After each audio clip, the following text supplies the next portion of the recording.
Students, this presentation will teach you how to write a descriptive essay. Congratulations! You are about to learn how to write a basic descriptive essay. This presentation will help you write your descriptive essay. Before you view this entire presentation right now, make sure that you have a pen and pencil so that you can take notes. Make sure that you have printed the descriptive essay assignment and that you're looking at it right now. Don't start the assignment if you don't understand the assignment.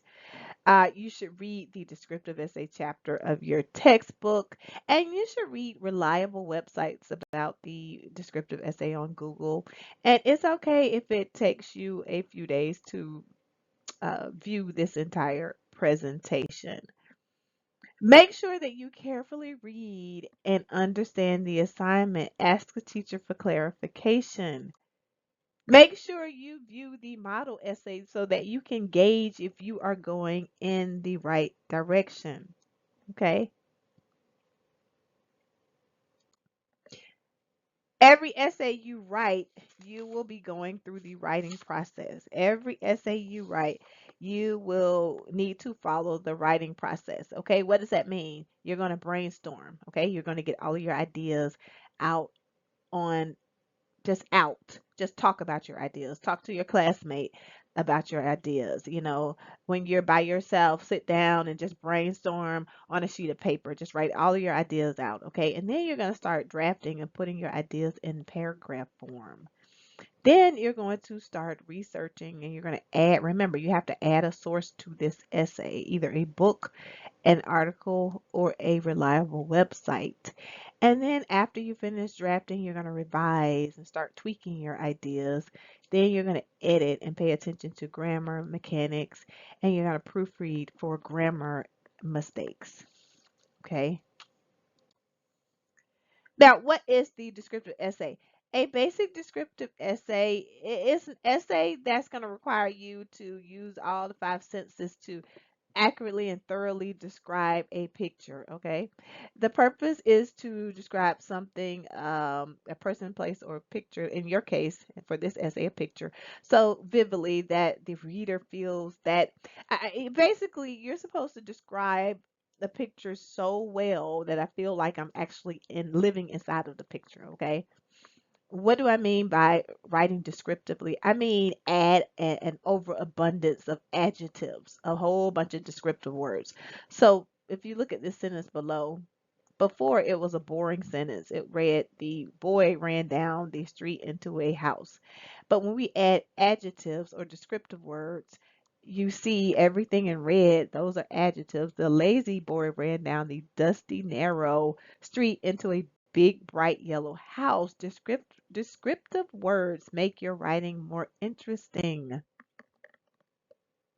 Okay, for this particular essay, you'll be describing a picture, like I told you. So there's a specific thesis you have to use.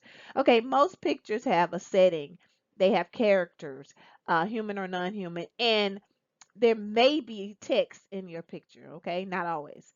Uh, so you have to look at your picture, examine your picture, and you're going to choose one of these assigned thesis statement. If your picture has characters and setting and text, it's going to look like this. The picture is blank because of the character, setting, and text. If your picture does not have a text, then you're going to have your thesis statement. You're going to use this thesis statement, the second one.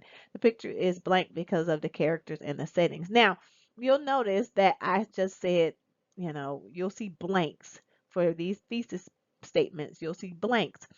That blank means that you have to find the gist, okay?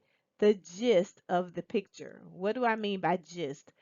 I mean the main idea. So you're going to have to figure out what the main idea, once you figure out what the main idea of your picture is, you're going to fill in that blank. So if your picture is about love, you're going to say the picture is about love because of the character, setting, and text. And usually, once you find the gist, you're going to focus on how the characters, and the setting and the text relate to the overall main idea of your picture. Okay. Please note, even with a 2-point thesis, Okay, you guys will need to have at least 3 body paragraphs. Okay. Um, Also, you will need to, like I told you here before, fill in the blanks based on your thesis and determine the gist of your picture. And please note that, when you choose a picture or if you choose a picture that has text, the text is usually on top of the picture, at the bottom of the picture, or it's superimposed on the picture. Okay. The first thing you need to do is find a picture. In your case, you have to choose from an assigned list of pictures. Okay. If you look at these pictures, you'll notice that these pictures tell a story. So you'll have characters, like in this picture, there are characters, and then there's a setting. And in this picture, you have a character, a setting, and then you have some text. If you look at the text right there, there's a text that says Hawaii. Um, Pictures that don't really have much of a that's harder to describe look something like this, like a beach with palm trees. There's not much there. Once you describe the beach and the sand, there's not much you can describe. Or a picture here, a picture of dots. There's nothing there. So your pictures will have a setting, um, characters, and possibly a text. Then you need to describe what you see. This is very important. Describe what you see, not what you imagine. So if you look at this picture right here, you see a man. Okay, there he is. And this man may be married. He may have a wife and kids. But if you don't see the man's wife and kids in the picture, you can't describe them. Okay, you can have a sentence that says, he probably has a wife and kids. But if they are not in the picture, you can't describe what you imagine. It's what you actually see in the picture. Step two, what is the picture trying to convey to you? Okay, basically, what is the main idea of the picture? What is the picture trying to convey? Look at this picture. Okay, what is the gist of the picture? Some people will say that it's about unity. All of the animals are coexisting together. Some people say it's about peace because the animals are friendly to each other. So once you figure out the gist of your picture, then your thesis statement, this has a lot to do with your thesis statement, you're going to fill in the blank of your thesis statement. Okay. So your thesis statement will say something like the picture is about peace. In this case, this picture is about peace because of the setting and the characters, okay? Or the background and the characters. That's what you're going to focus on. So once you get the gist, your setting and the characters and possibly the text, if you choose a picture that has a text, they'll all reflect the overall main idea or the gist of your picture. Now, step three, describe the picture. You're gonna describe it and you're gonna write all of this out. And you don't want to just randomly start describing. You guys, you don't want to just start uh, randomly describing your picture. You want to pay attention to what are you going to describe first and second and third. Are you going to focus on the characters first? Okay. Or are you going to focus on the setting?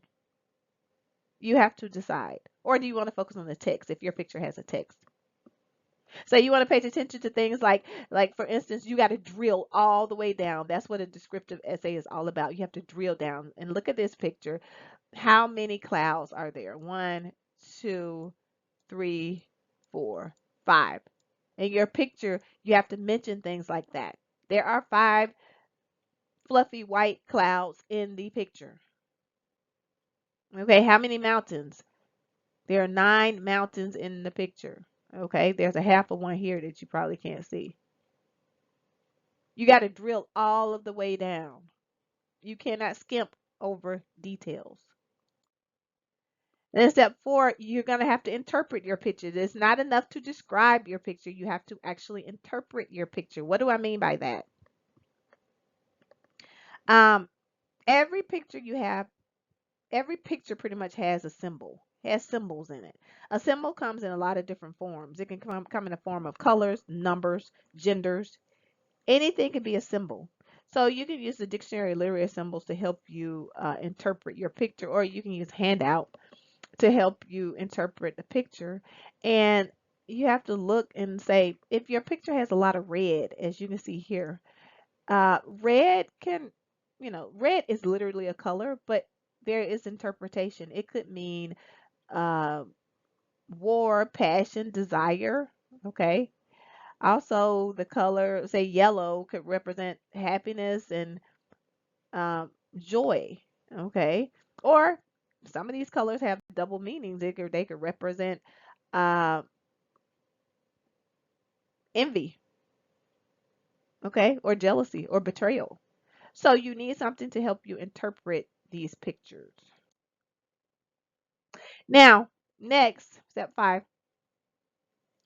If you start, once you look at your picture, you want to pay attention to the point of reference. That's very important. So you're going to have part of description or describing something is paying attention to the point of reference. So you will say something like on the right side of the picture, okay, is a lion.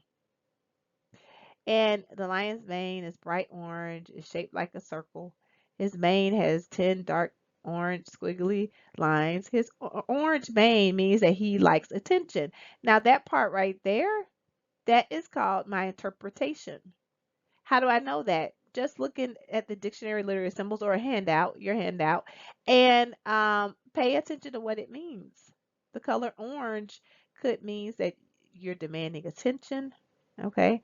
The lion has an oval shaped face with 2 black dots for his eyes. His black eyes represent his power. Again, that's interpretation. The color black could represent power.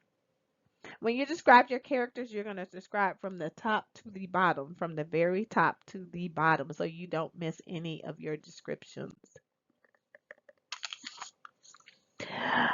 Um, don't just have a paragraph where you focus on colors, because everything in your picture is associated with color. And do not skimp over details. Again, guys, for this descriptive essay, I can't tell you enough. Do not, the part of a descriptive essay is all about drilling down to every little detail. You can't ignore details.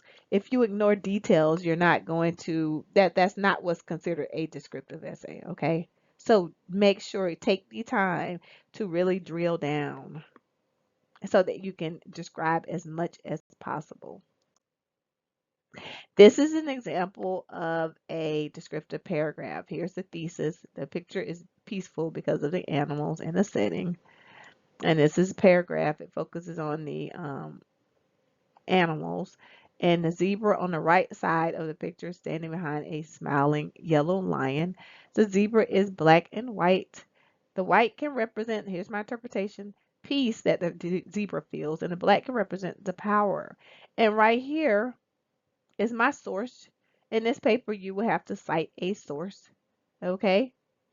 And you will pretty much have to find a source that supports your descriptions. Very important. Find a source that supports your descriptions. And you can find a source that you can find something. Think about the gist of your picture. Like in this case, if for this picture, okay, for this presentation, if the gist is about the peace, the animals are peaceful, you can find a source about peace. Okay? You can find something about the artist. Since this is a work of art, you can find something about the artist who created the work of art and read something about what makes his or her art unique.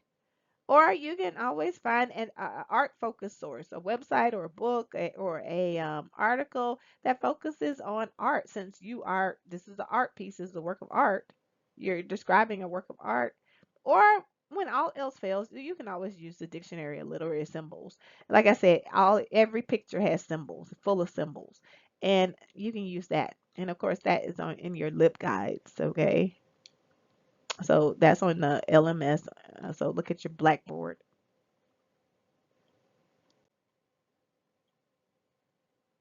Read the MLA section of your textbook so that you'll know what the rules are.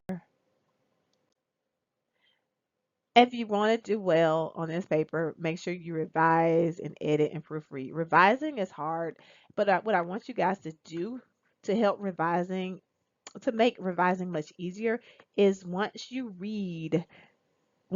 write your paper and read it, I want you to put it down for a day or two and then pick it back up, and I want you to look over it again, and you're going to capture a lot of mistakes. And I want you to sit down and take the time to correct those mistakes. And I want you to put the paper down one more time, and once or twice. Twice, I prefer twice. And I want you to just look at it again and pay attention to sentences that don't make any sense. Anything that you can add to it or take away or add transition words to make it flow. Okay, that's the revision stage. And then proofread it for grammar. And feel free to use this picture to practice your descriptive writing. Okay, you can use this picture to just practice your descriptive writing. And if you have questions, please let me know. And thank you guys so much for sitting through this presentation or listening to this presentation. Uh, and if you have questions, let me know. Bye.